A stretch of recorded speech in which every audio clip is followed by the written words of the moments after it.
নিয়ন্ত্ৰণহীন হৈ পৰিছে হাতী মানুহৰ সংঘাত। বাৰম্বাৰ চেষ্টা কৰিও সফল হ'ব পৰা নাই বিভাগীয় কৰ্তৃপক্ষ। বৈদ্যুতিক তাঁৰৰ সংযোগৰ দ্বাৰা কিদৰে হাতীৰ আগমনক বাধা দিব পাৰি, হাতী মানুহৰ সংঘাত ৰোধ কৰিবলৈ বৈদ্যুতিক তাঁৰৰ সংযোগ সন্দৰ্ভত এক প্ৰতিবেদন। সমগ্ৰ ৰাজ্যবাসীয়ে হাতীৰ সৈতে সহাৱস্থান কৰিবলগীয়া হোৱাটো এতিয়া আৰু নতুন কথা হৈ থকা নাই। ঘন বনাঞ্চল নিশেষ হৈ মৰুভূমি হ'বলৈ গৈ থকাৰ বাবেই খাদ্য আৰু বাসস্থানৰ অভাৱত জনাঞ্চললৈ ঢাপলি মেলিছে বন্য হস্তীৰ জাকে। পৰিণত সংঘাত দিনে দিনে বৃদ্ধি পাইছে। এই সংঘাত দূৰ কৰাৰ বাবে বিভিন্ন ব্যৱস্থা গ্ৰহণ কৰিবলৈ লোৱা হৈছে যদিও সফল হ'ব পৰা নাই। শেহতীয়াভাৱে বৈদ্যুতিক তাঁৰৰ সংযোগেৰে বন্য হস্তীৰ উপদ্ৰৱ হ্ৰাস কৰিবলৈ চেষ্টা চলোৱা হৈছে। মহানগৰীৰ কাষৰীয়া অসম মেঘালয় সীমান্তৰ বৃহত্তৰ ৰাণী অঞ্চলত প্ৰয়োগ কৰা হৈছে। কিছু বছৰ পূৰ্বে সীমান্তৱৰ্তী অঞ্চলটোৰ কিছু ঠাইত লক্ষ লক্ষ টকা ব্যয়েৰে বেটাৰীৰে দ্বাৰা পৰিচালিত বৈদ্যুতিক তাঁৰৰ সংযোগ স্থাপন কৰা হৈছিল। বন্য হস্তীৰ জাকে যাতে জনাঞ্চললৈ ঢাপলি মেলিলেই এই বৈদ্যুতিক তাঁৰত লাগি ভয় খাই তাৰ পৰা আঁতৰি যায়। বেটাৰীৰ দ্বাৰা পৰিচালিত হোৱাৰ বাবে তাঁৰৰ বৈদ্যুতিক শক্তি একেবাৰে কম হয়, যাৰ ফলত বন্য হস্তীৰ গাত লাগিলেও বিশেষ ক্ষতি নহয় আৰু ভয়তে উক্ত স্থানলৈ নাহে। এনেবোৰ পৰীক্ষা নিৰীক্ষাৰ অন্তত এই ব্যৱস্থা গ্ৰহণ কৰিবলৈ লোৱা হৈছে। ঢাকা ফেন্সিংটো পুৰা সফল হয়, কাৰণ হাতীক ৰোধ কৰিব লাগিলে ঢাকা ফেন্সিঙৰ বহুত উপকাৰ হয়। কাৰণ মানুহৰ যিটো মানে আৰ্থিং থাকে, হাতীৰ চাৰিখন ভৰিত বহুতখিনি মানে আৰ্থিং থাকে, ইয়াতে বিৰাট ঢাক্কা পায় আৰু ঢাক্কা একবাৰ খালি সেই জেগাতে হাতীটো নাহে। আমি চৰকাৰক বা বন বিভাগক অনুৰোধ কৰিছোঁ যে গোটেই যাতে গাঁও অঞ্চল বাছে ঢাকা ফেন্সিংটো যাতে একদম আমাৰ মেঘালয় বৰ্ডাৰৰ পৰা এই অঞ্চলটো সম্পূৰ্ণ ঢাকা ফেন্সিংটো দিয়ে। আন্ধেৰিজুলি পানীচান্দা আদি কৰি গাৰোপাৰা চল্লি এই অঞ্চলটোত জহাই হাতীৰ দণ্ডি আছে, এই হাতীৰ দণ্ডিবিলাকত যাতে ঢাকা ফেন্সিংটো দিয়ে আৰু দিলে সম্পূৰ্ণ আমি ৰাইজে উপকৃত হ'ম। এতিয়া কথাটো হ'ল কি, হাতী যে মানে বনাঞ্চলৰ পৰা যে গাঁও অঞ্চললৈ যায়, হাতী মানে কল কঁঠাল বা ধান যে খাব যায়, এইটো মানে সিহঁতে খাই যিহেতুকে সদ পোৱাৰ কাৰণে সিহঁতে খাৱাৰ কাৰণে ইয়াতে গুচি যায়। এতিয়া সেইকাৰণে হাতীক ৰোধ কৰিব লাগিলে ঢাকা ফেন্সিঙক বাদে আমি ৰোধ কৰিব নোৱাৰোঁ। এইবাৰ ঢাকা ফেন্সিঙৰ কাৰণে পইচা আহিছে, কিন্তু কিমান দূৰ কিমান আহিছে আমি সঠিক পোৱা নাই। এতিয়া জাগাত আহিলেহে আমি গোটেইখিনি কথা গম পাম কিমান আহে।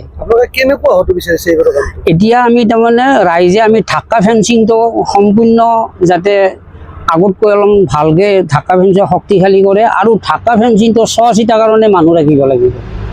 মানুহ যদি ৰাখে তেতিয়া আমি সফল হোৱা বুলি আমি ভাবিম। কাৰণ ক'ৰবাত এডাল গুণা ছিঙি আছে, ক'ৰবাত লাইনে শ্বৰ্ট খাই আছে, এইটো চোৱা চিতাৰ কাৰণে মানুহ 2জন বা 3জন মানুহ ৰাখিব লাগিব। মানুহ ৰাখিলে হয়তো আমি ৰাইজৰ সহযোগ থাকিব, ৰাইজে সম্পূৰ্ণ বছৰে আমি সহযোগ কৰি পেলাই এই ঢাকা ফেন্সিংটো আমি ৰাখিছোঁ। ক'ৰবাত গুণা পৰে, ক'ৰবাত হেৰি হয়, আমি সম্পূৰ্ণ ৰাইজে সহযোগত ৰাখি আছোঁ। ঢাকা ফেন্সিঙো 100ৰ ভিতৰত মানে 100ৰ ভিতৰত 80% সফল। কাৰণ জাক হাতীত 80-90টা হাতী আহিব, হাতী যদি গাঁও অঞ্চলত সোমাই যায় কিমান অনিষ্ট হয়। কিন্তু এই ঢাকা ফেন্সিঙৰ ওচৰতে হাতীকেইটা থিয়া দি থাকিব আৰু থিয়া দি থাকি আকৌ তেওঁলোকে বন অঞ্চললৈ গুচি যাব। যিটো ৰেঞ্জাৰ বাইদেৱে তাৰমানে ছাৰ্ভেও কৰিছে এইটো যে 7 কিলোমিটাৰ যে এইবাৰ ঢাকা ফেন্সিংটো হ'ব।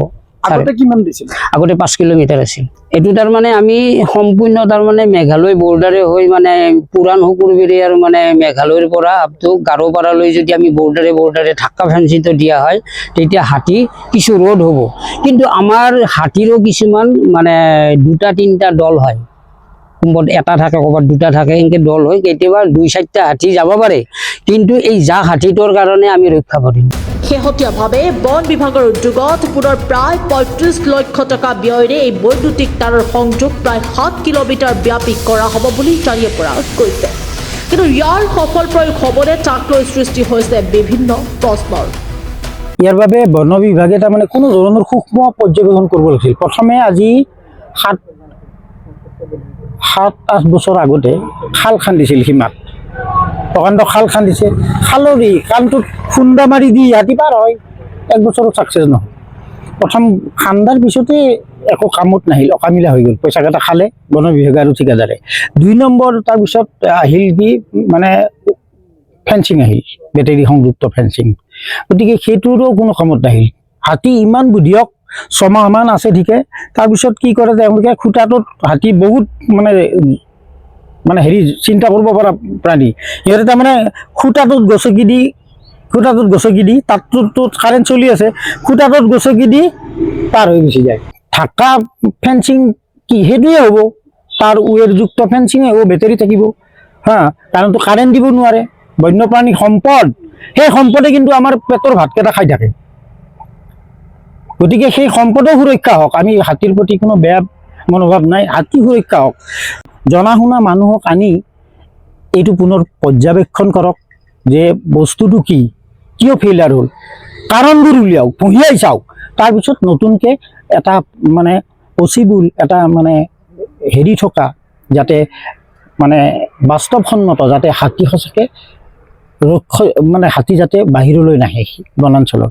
আৰু তাৰে লগে লগে সমান্তৰালভাৱে কিন্তু সেইসকল বন বিষয়াই কাম এটা কৰিব লাগিব। বন বিভাগৰ বনমন্ত্ৰী এনেই নামফলকখন লৈ থাকিলে নহ'ব, নহ'লে আমি গাছ চুৰৰ পৰা বন সম্পদ চুৰ কৰা সকলৰ পৰা পইচা খাই থকা বুলি ক'ম। বনাঞ্চলৰ বৃদ্ধিৰ নামত যিমান টকা বছৰি প্ৰতিখন ৰেঞ্জত আহে সেইবোৰ সফল ৰূপায়ণ হৈছেনে?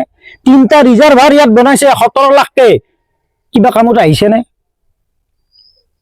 ৰাণী বনাঞ্চলত, সংৰক্ষিত বনাঞ্চল 3টা ৰিজাৰ্ভাৰ হৈছে 17 লাখকে, পইচাকেইটা ঠিকাদাৰসকলে খালে, কামততো অহা নাই।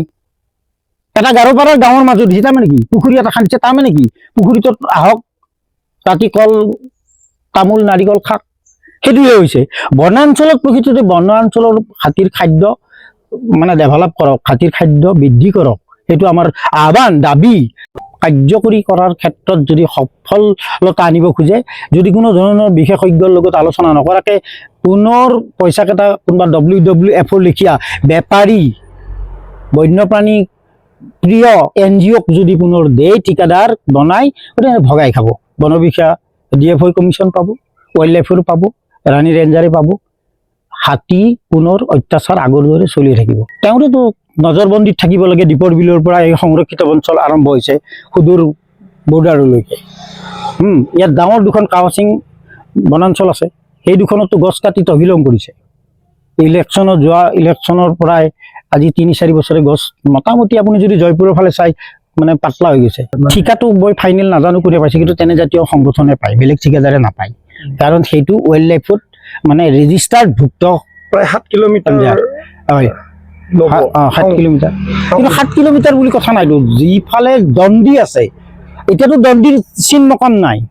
ধৰক এটা প্ৰথম দণ্ডি আছিল পাটগাঁৱত এতিয়া আৰু হাতী নাহে, কেতিয়াবা ওলালে যেনি ওলায়, কাৰণ তেওঁলোকৰ বাটত ডাঙৰ বিল্ডিং হৈছে, একো ৰিজাল্ট নোলাল আগতে। গতিকে এইটো ৰিজাল্টো আমি এতিয়াই ক'ব পাৰোঁ এইখন ছাকচেছ নহয়, পইচাকেইটা খাব।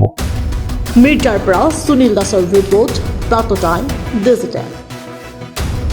শদিয়াৰ পৰা ধুবুৰীলৈ, বৰাকৰ পৰা ব্ৰহ্মপুত্ৰলৈ সকলোৰে মাজত চিনাকি এটা নাম প্ৰাতঃ টাইম। থলুৱা ভাষা, কৃষ্টি আৰু সত্য বাতৰিৰ আধাৰত প্ৰতিষ্ঠিত খবৰ প্ৰাতঃ টাইমৰ প্ৰতিটো বা বাতৰি পুংখানুপুংখভাৱে চাবলৈ Facebook, YouTube, website, Twitter, Instagram আৰু ব্লগাৰ পেজত লাইক আৰু ফ'ল' কৰক।